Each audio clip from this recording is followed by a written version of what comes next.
Political science major paper या फिर minor paper जिनका भी एग्ज़ाम है, उनके एग्ज़ाम में लोकसभा अध्यक्ष के कार्य एवं शक्तियों से related question most important question है, आपके एग्जाम में पूछा जा सकता है। आज के वीडियो में इस क्वेश्चन को कवर करने वाले हैं, अपनी लैंग्वेज में है, ध्यान से और अच्छे से समझिएगा और इसका प्रैक्टिस भी कर लीजिएगा। सबसे पहले आपको लोकसभा अध्यक्ष के बारे में लिखना होगा। तो लोकसभा को संसद का निचला सदन यानी इसे निम्न सदन या फिर लोकप्रिय सदन कहा जाता है। लोकसभा को संसद का सबसे निचला या फिर निम्न या फिर इसको लोकप्रिय सदन कहा जाता है। इसका रीज़न क्या है? इसका रीज़न इसलिए है क्योंकि लोकसभा में जो लोकसभा आप लोग देखते हो वहाँ पर जो सदस्य बैठते हैं, सदस्य का मतलब जिसे हम लोग प्रधानमंत्री वाला जो चुनाव होता है ना, लोकसभा का चुनाव वोट देकर चुनते हैं, इसीलिए यह लोकप्रिय सदन कहा जाता है, यानी जनता उसे चुनती है। जबकि राज्यसभा में जो सदस्य बैठते हैं ऐसा नहीं होता है, वहाँ पर अलग तरीके से चुनाव होता है, जिसके रिगार्डिंग मैं आपको कई बार वीडियो में बता चुका हूँ।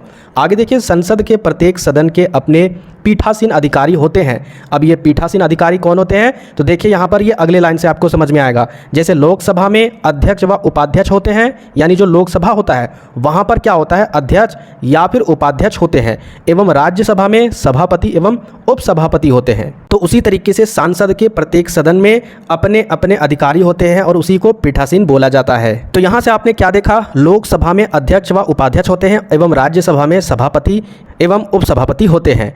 भारतीय संविधान के अनुसार अनुच्छेद 93 में लोकसभा के अध्यक्ष और उपाध्यक्ष होने का प्रावधान है। मोस्ट इंपॉर्टेंट क्वेश्चन 1 नंबर में पूछा जा सकता है। भारतीय संविधान के अनुच्छेद 93 यानी आर्टिकल नंबर 93 में क्या मेंशन है?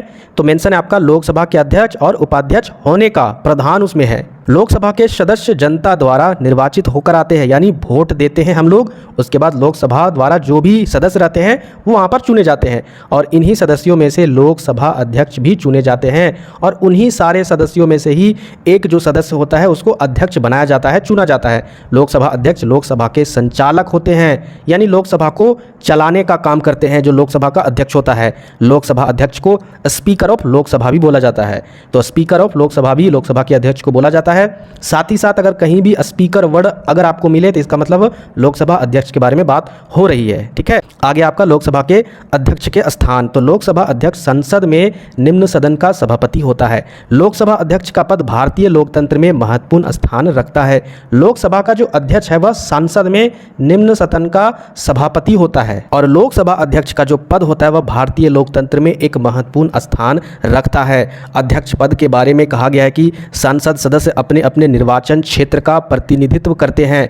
कहने का मतलब है, ध्यान से समझिए, जो भी सदस्य होते हैं सांसद में, ठीक है, सांसद जो सदस्य होते हैं वह अपने अपने निर्वाचित क्षेत्र, जैसे कि हजारीबाग निर्वाचित क्षेत्र, इसके अलावा और भी जो निर्वाचित क्षेत्र होते हैं वहाँ से रिलेटेड, उस क्षेत्र से रिलेटेड जो भी समस्याएं होती है वह सदन में अपनी बातों को रखते हैं और साथ ही साथ उसका प्रतिनिधित्व करते हैं। और जो अध्यक्ष होते हैं वह सदन के ही पूर्ण प्राधिकार का प्रतिनिधित्व करता है, वह उस सदन की गरिमा और शक्ति का प्रतीक है जिसकी वह अध्यक्षता करता है। कहने का मतलब है, जो लोकसभा अध्यक्ष है वह पूरे सदन के शक्ति का प्रतीक है, यानी पूरे सदन में जो भी बहस वाला कार्य होता है, उसमें जो भी बैठक होती है, उस सभी को कंट्रोल कहीं ना कहीं लोकसभा अध्यक्ष करता है। सारी शक्तियां लोकसभा के अध्यक्ष के पास होती है। आगे और डिटेल से आपको जानकारी मिलती जाएगी। आगे देखिए, लोकसभा अध्यक्ष की योग्यताएं। अगर आपको लोकसभा अध्यक्ष बनना है तो इसके लिए क्या क्वालिफिकेशन चाहिए, क्या यहाँ पर योग्यताएं चाहिए, वो यहाँ पर लिखी गई है।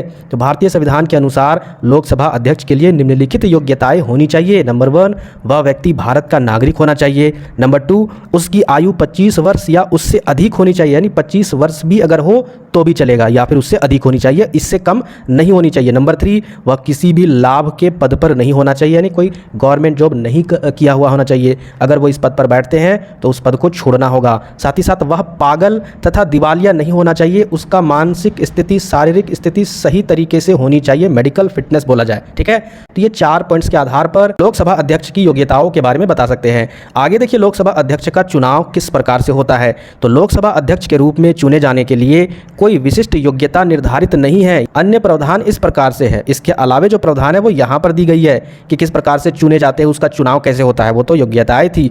स्पीकर का चुनाव लोकसभा द्वारा अपने सदस्यों में से अपनी पहली बैठक के बाद अति शीघ्र किया जाता है। यानी जो पहली बैठक होती है, ठीक है, स्पीकर का चुनाव के लिए लोकसभा के द्वारा उनके सदस्यों के द्वारा उस बैठक में ही उसे चुना जाता है। इसके अलावा देखिए आगे आपका अध्यक्ष के चुनाव की तिथि राष्ट्रपति द्वारा निर्धारित की जाती है और लोकसभा स्पीकर का जो चुनाव होता है उसका जो डेट है वह राष्ट्रपति के द्वारा ही निर्धारित किया जाता है। आगे आपका संविधान में कहा गया है कि स्पीकर को सदन का सदस्य होना चाहिए, यानी स्पीकर जो बनेगा, स्पीकर का मतलब लोकसभा जो अध्यक्ष बनेंगे वह कहीं ना कहीं सदन का सदस्य होना चाहिए। अगर किसी भी सदन का सदस्य नहीं है, खास करके लोकसभा का, तो फिर उसे स्पीकर नहीं बनाया जाएगा। इसके अलावा देखिए सदन अपने पीठासीन अधिकारी का चुनाव सदन में मतदान करने वाले उपस्थित सदस्यों के साधारण बहुमत से कराता है, यानी सदन अपने पीठासीन अधिकारी का जो चुनाव वह चुनाव सदन में मतदान वोटिंग करने के द्वारा, ठीक है, वोटिंग करके उपस्थित जो सदस्य होते हैं उसके बहुमत के द्वारा कराते हैं।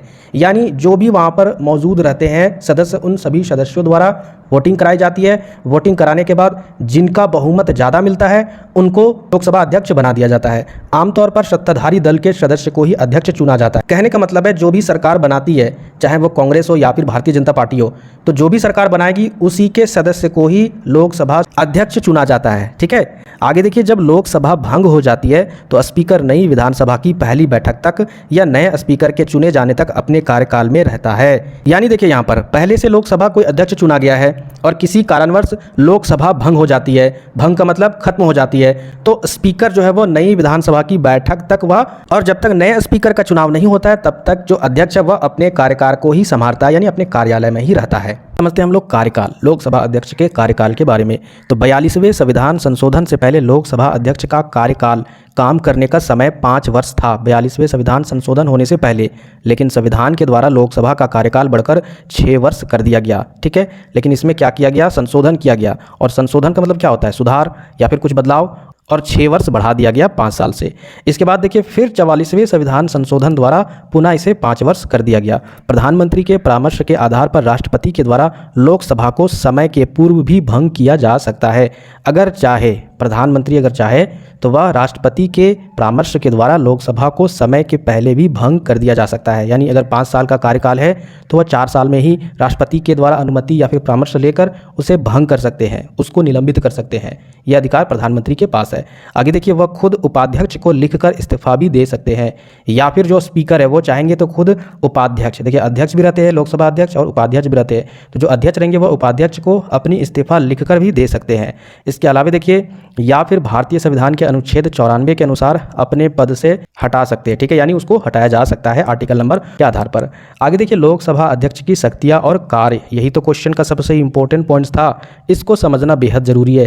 तो देखते हैं इसका शक्तियां और कार्य क्या क्या है। नंबर 1 स्पीकर होता है, यानी लोकसभा अध्यक्ष होता है, वह लोकसभा का मुखिया होता है और उसका प्रतिनिधि होता है। मैंने आपको बताया था ना, लोकसभा का प्रतिनिधि ही लोकसभा अध्यक्ष बनता है और उसका मुखिया भी होता है। दूसरे नंबर पर सदन को स्थगित करना, यानी उसको रोकना। जैसे आपका एग्जाम स्थगित हुआ था तो रोका गया था, तो उसी तरीके से सदन को स्थगित भी किया जा सकता है लोकसभा अध्यक्ष द्वारा। तो लोकसभा अध्यक्ष को यह अधिकार है कि वह लोकसभा की गणपूर्ति कहने का मतलब वहाँ पर जो सदस्य है, गण का मतलब वो जो सदस्य है उसकी पूर्ति अगर ना हो, जो आपने बैठक बुलाई है या उन्होंने जो बैठक बुलाई है अगर उसकी पूर्ति ना हो, सदस्य वहाँ पर नहीं पहुँचे, तो इस हालात में सदन को स्थगित किया जा सकता है, यानी उसको आगे बढ़ाया जा सकता है कि इस डेट को सभी कोई मौजूद रहेंगे, वहीं से आपका सदन स्टार्ट होगा। इसी प्रकार सदन में गंभीर प्रकार के उपद्रव होने के कारण, आप लोग देखे होंगे लोकसभा जो बैठक होती है उस समय बहुत सारे बहस होते हैं, तो उसमें अगर किसी तरीके से उपद्रव हो रहा है तो उस सिचुएशन में भी इसको स्थगित किया जा सकता है या फिर कार्यवाही को निलंबित किया जा सकता है उस हालात में,